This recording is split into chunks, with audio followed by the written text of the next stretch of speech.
We turn now to the President of Ukraine, Volodymyr Zelenskyy. Mr. President, thank you for talking to us. I want to ask you right away about these referenda that are happening in eastern Ukraine. The U.S. says they're a sham and intended to take about 15% of your territory away. What happens to Ukrainians living in these areas if they respond no when they are asked if they want to be part of Russia? Thank you very much for your question. Thank you for an opportunity to talk to you today and with American people.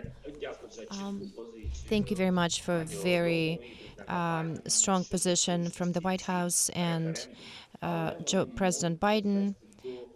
The referendum can lead to very tragic moments. You started your question with an answer that is correct.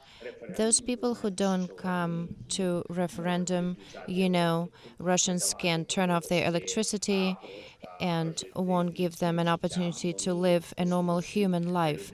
They force people, they throw them in prisons, they force them to come to these pseudo-referenda, and they also announced mobilization. They're forcing people to fight, people from the temporarily occupied territories. A lot of people will be forced to do this. However, it's a very low percentage of people, even among those who are forced to show up to vote at this sham referendum. We see that there's no support in the society for this referenda. However, I see other threats. When they complete, if they succeed with this referenda, the ballots had been already prepared. The Russian government can officially announce that the referendum have been completed and the results will be announced. This would make it impossible, in any case, to continue any diplomatic negotiations with the President of Russian Federation, and he knows it very well. I have spoken about it publicly. I think it's a very dangerous signal from President Putin that tells us that Putin is not going to finish this war. That is what's going on. The Biden administration has built its entire policy around avoiding direct conflict with Russia. Once this annexation happens, does it change that dynamic? Whether the dynamic will change, what specifically do you mean? What kind of dynamic? The dynamic of the support from the United States. Is Russia using this as an excuse to say that it is being attacked because the West is providing Ukraine with weapons? If it is seizing eastern Ukraine to annex it? Yes, that's exactly so. That is correct. Look, he knows, he feels it, and his military leadership reports to him. He knows that he's losing the war. In the battlefield, Ukraine has seized the initiative. He cannot explain to his society why, and he's looking for answers to these questions.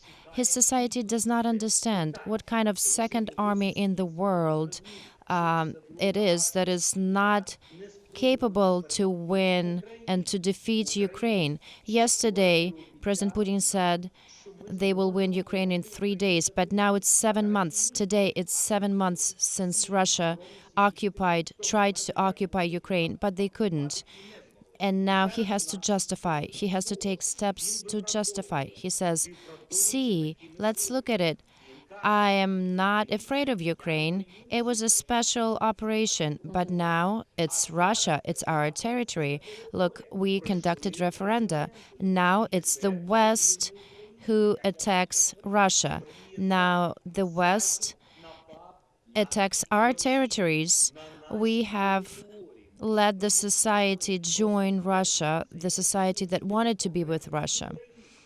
And you see that he has announced the mobilization. It used to be hidden. Now you see that it has been announced publicly. For several months, they've been secretly mobilizing. But now they admitted that their army is not able to fight with Ukraine anymore. Their top level officers have been killed in Ukraine, in our battlefield. They did not expect the resistance that they received from us. Vladimir Putin continues to dangle the threat of nuclear weapons use. You've called this nuclear blackmail. Do you think he's bluffing right now? Look, maybe yesterday it was bluff. Now it could be a reality. Let's look. What is a contemporary use of nuclear weapons or nuclear blackmail? He targeted and occupied our nuclear power plant in the city of Energodar. This nuclear station has 6 blocks. And on top of that, a few days ago, apart from this station, he blackmails, he continues his blackmail related to us exporting electricity to Europe. I have mentioned before, in Energodar, we have the size of 6 of Chernobyl nuclear plants. Several days ago, they started shooting at another nuclear power plant. It's called Pivdenna, or Southern Nuclear Power Plant. The missile hit the area that was 300 meters from the nuclear plant. The nuclear plant lost all the windows and doors, etc. So he wants to scare the whole world. These are the first steps of his nuclear blackmail. I don't think he's bluffing. I think the world is deterring it and containing this threat. We need to keep putting pressure on him and not allow him to continue. For 7 months, the strategy of the West has been to put sanctions on Vladimir Putin. President Biden says more are coming. What kind of financial punishment would make a difference now? Could you explain what financial punishment means? What kind of sanctions? President Biden has said more sanctions are coming. I see. Let me explain this. I think that there are sanctions that must be implemented towards the very end, completely. I respect the leadership of the United States and the position of President Biden. If we cut Russian banks from SWIFT, we need to cut all Russian banks from SWIFT. We need to make sure, and I will repeat this, some countries do not follow and they're not completely involved in these sanctions. So Russian banks, the whole system, the whole Russian banking system must be cut from SWIFT. Also, if we talk about embargo for energy, we need not to look for compromises, or we need to make sure that this embargo will be working and all the prices would be implemented according to the embargo, because the profits from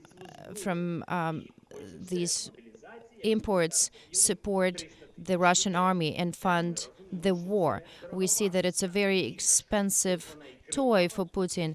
It's a very bloody toy. So he needs more money. All the money and super profits from oil and gas Russia's using, and we need to limit that. We need to stay united. The United States and Europe together implement these sanctions, and they have to be implemented not only by the United States, but by the whole democratic world. We cannot say that One country has implemented it, the other country has partially implemented it. In the third country, the society doesn't support sanctions. And what can the United States do? We would love that after the deoccupation, we see a very cruel, horrible picture. We see torture.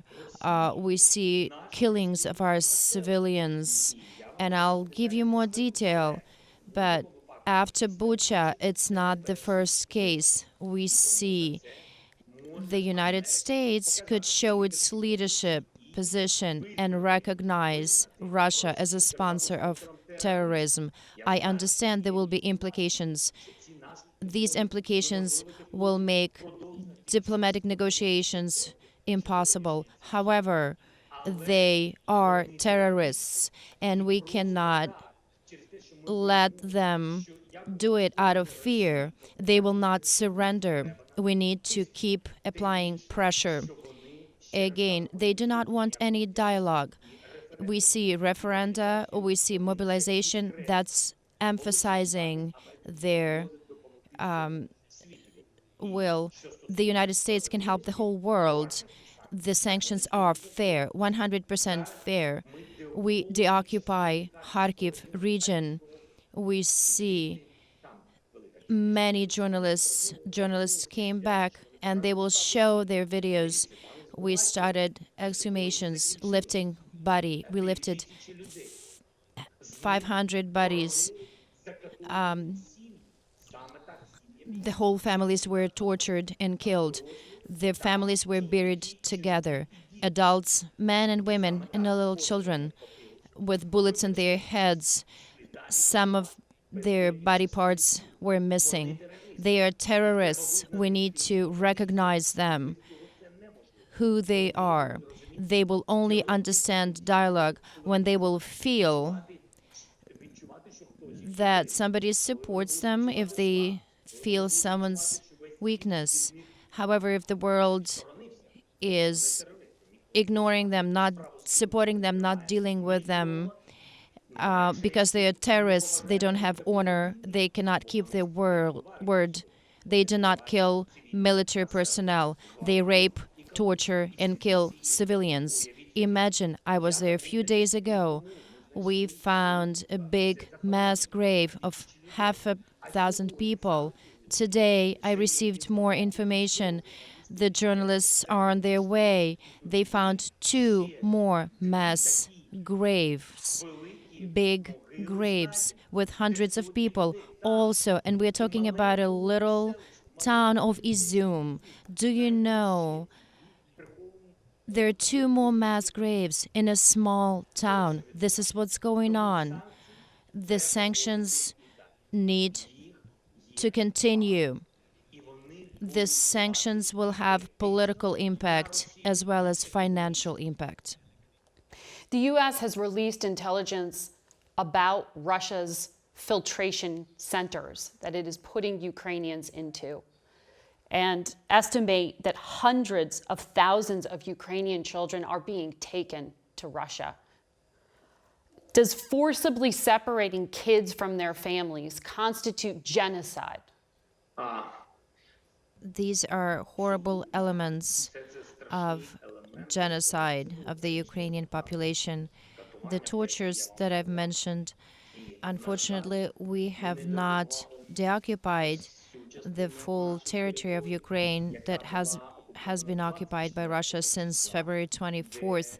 So a lot of these tortures and other events are still ahead of us, and we're talking about big cities. Right now, in small towns, we find graves of hundreds and thousands of people. Could you imagine when we will come to deoccupy a city that had a population of 300,000 or 500,000 before the Russian occupation? I can't even imagine what happens there. We have all the information about filtration camps, isolation camps. People are being tortured with various means. They apply pressure, they torture with electric current, and so on. And apart from that, there's deportation. I can't say exact numbers. I don't want to lie. I want you to know all the truth. I can't say or confirm that hundreds of thousands of children have been deported because families have been separated.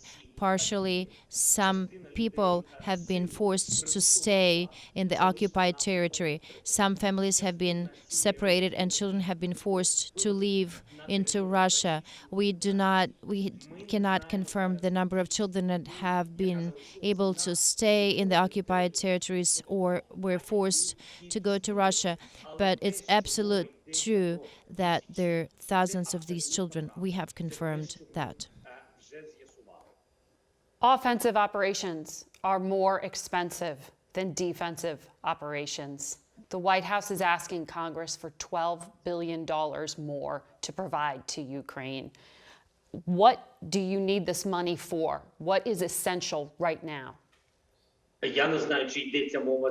don't know if we speak specifically about the whole amount that will be given specifically to Ukraine. I'm not sure about it. God bless you if you're absolutely correct. I have not seen the details of this development. I can say for sure what help we receive and what's the most critical for the offensive, but not for the empty offensive, but for the offensive that will result in the occupation. The occupation is very important to help deoccupy the towns and cities as soon as possible, to have less of these mass graves. Do you see over the 7 months, hundreds, thousands of people have been tortured and killed, whom we found. This help is needed specifically for the deoccupation. I think it's not the highest price in the world for the lives of thousands of people. I'm thankful to the White House, to the people and the Society of the United States, the U.S. Congress, to the Congress for raising this issue. I am asking to support it. I also would like to say what is the most critical for us. Top priorities as of today are HIMARS. We're very thankful for other MLRS systems. They give us to do the offensive for our army. They give us to disable Russian technical advantage in the battlefield. Apart from the artillery, the priority is to save the lives of our defenders who showed their resistance and resilience, so they need armored vehicles. We have been asking for many months for the US and Europe to open an opportunity for us to acquire tanks. If the United States will show its leadership and show the world that they would give Abrams, right, tanks, then after that, Germany and other European allies, in my opinion, will give Ukraine tanks. We need armored vehicles specifically to deoccupy Ukrainian cities. Do not listen to Russian false narratives that tanks that the United States or Europeans will give Ukraine, that we would use them to attack Russia. It's not true. Even if we wanted this, our goal is to regain our territory. We do not need foreign territory and foreign nation. We want peace on our land. So the second, I would focus on the armored vehicles, specifically tanks. Third, and very important, is air defense systems. For that, we need the United States to show its leadership character and give us an opportunity for air defense. A positive decision has been already made. I'm thankful to the President and the U.S. Congress and both parties that the decision has been made to give Ukraine NASAMS, air defense systems. However, it's not nearly enough to defend our schools, universities, education infrastructure, hospitals, medical infrastructure, and defend the homes of Ukrainians. Why do we need this?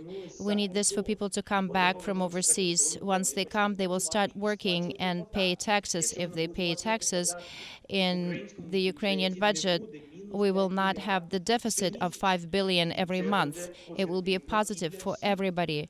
However, the United States gives us 1.5 billion every month into our budget.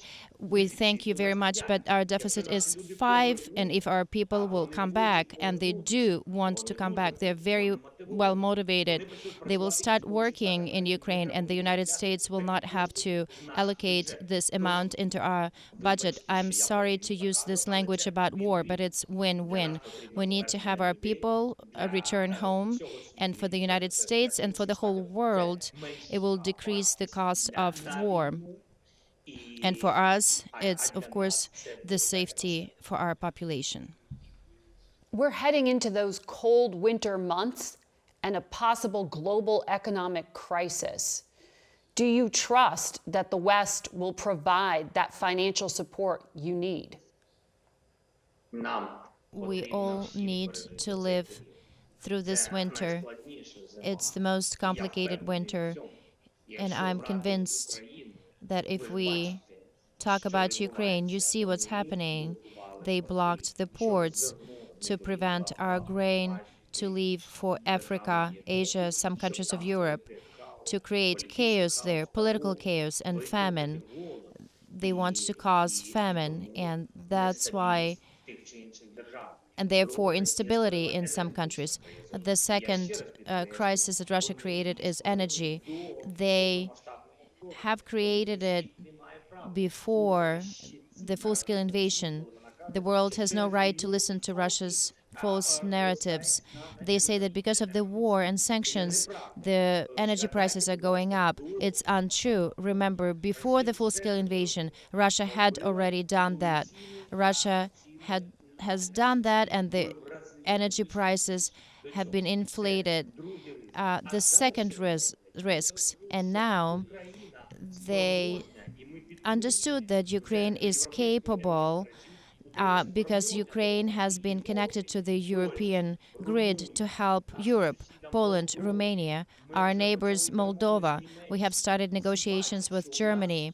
Everybody see that we have a surplus of electricity because we have a well-developed nuclear power system. We have 15 power stations, 15 blocks, and they understood that we will export our electricity to Europe. It means that Europe will have a big volume, enough volume, but also the price will be different. So it won't hurt Europeans, and Europeans will be satisfied, and leaders in Europe know about that.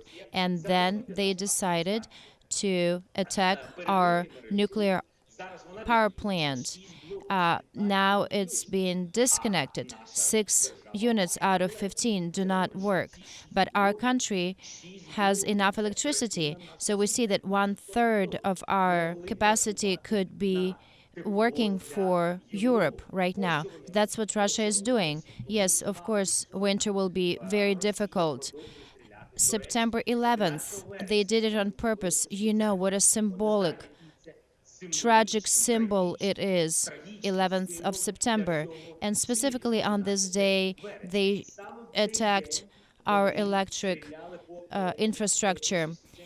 They left 1.5 million people without power. You understand, all infrastructure is interconnected, the pumps, the water control systems. So they created this crisis. We have corrected it. We worked so hard over the 3 weeks, and we fixed everything. Nevertheless, you see what they do. So in cold winter, of course, they will shoot missiles and they will target our electric grid. This is a challenge, but we are not afraid of that. We will fight and we will not surrender. It's very important that they won't force other countries, United States of America and Europe, to suffer. Now we suffer. We fight and we give our lives for the future of democracy and of the open world. Can there be stability in Europe if Vladimir Putin remains in power? No. No? I don't have anything to add. My opinion is no. We have observed this over the years. We don't see stability. Specifically, we see challenges and risks, political, economic, food crisis. Obviously, COVID-19 was not enough for them. COVID took so many lives, caused economic consequences. This is live. Unfortunately, it did take place. However, simultaneously, we see Russia creating artificially other kinds of crises, and they're very openly discussing the threats to the rest of the world. They started threatening us with nuclear weapons. Will the world depend on one country or one person? The world has to make a decision. We have made our decision. We will not depend on one person who is not a citizen of our country.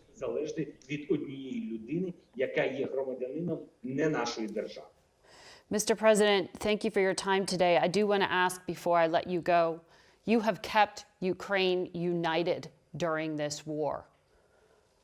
Have you seen evidence that Vladimir Putin will now come and target you in this moment of desperation? I think that the military strategy of military and political leadership of Russia has not changed. Its occupation of our country. And of course, they want to destabilize our country from inside. You are very right in saying that we are united. We have become even more united now than ever over the 31 years of our independence from the Soviet Union. So he does everything possible to destabilize our country, to make sure we're weaker. And for that, he wants to divide us. Of course, I'm one of the targets. Of course, it goes without saying. It's not because of my personality, just because the president is a leader of their country. Mr. President, thank you for your time and good luck to you, sir. Thank you very much. We will need it. We wish you peace and everything. Thank you very much for your support, the United States. And Face the Nation will be back in 1 minute. Stay with us.